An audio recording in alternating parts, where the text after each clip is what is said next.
Okay, folks, unfortunately, this one's a little bit sticky, as a lot of things get that I photocopy are indeed dirty and grungy. Trying to make them, trying to keep costs down by using rubbish, refuse off the street, or anything dumped on the street. So yeah,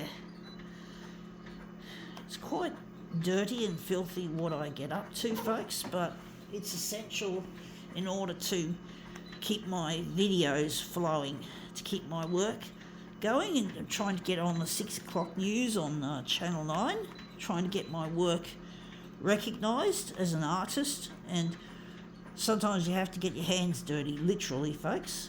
You can't just be too much of a princess about it anymore. You can't be a princess. You can't be worried about too much. And a person like me hates getting my hands dirty. I hate dust on my fingers.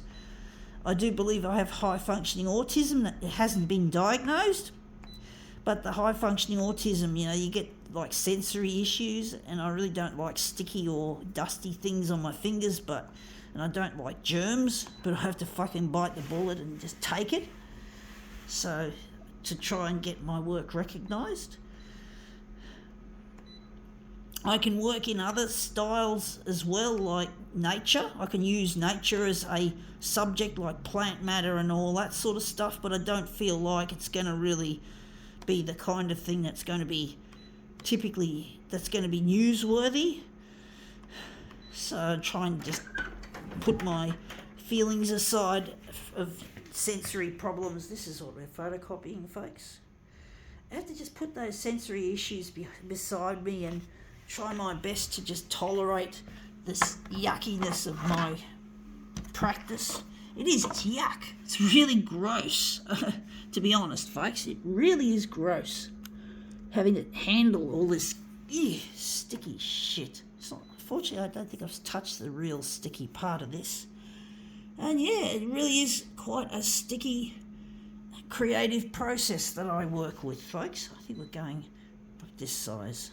So yeah, it really is quite grungy and really not for the faint-hearted, folks. Certainly not if you've got any kind of sensory issues or high-functioning autism. You're not going to like it, folks.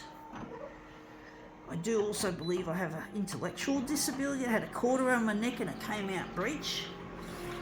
And I'm trying to get off Centrelink. I want to get recognised for what I'm good at, not focus on what I can't do, and hence the reason why I'm getting my hands dirty, folks.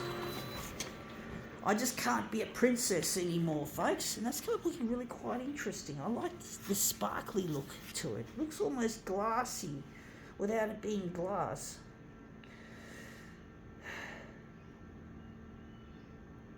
But basically, yeah, it's really quite grungy what I'm handling, folks,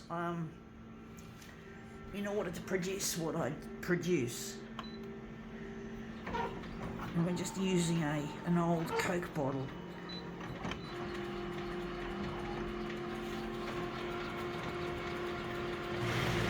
And this photocopier is getting old as well, so if I don't go to air soon, I could be in deep shit because my photocopier might need repairs. Probably not that particular part of the photocopier, because I think it's the pickup rollers in tray 1, the rollers that pick up the paper, the first rollers that pick up the paper from the tray and feed it into the machine, or whatever. I'm not good in the technical side of things, folks, to be honest. But basically, I can always switch to tray 2 if it becomes a problem.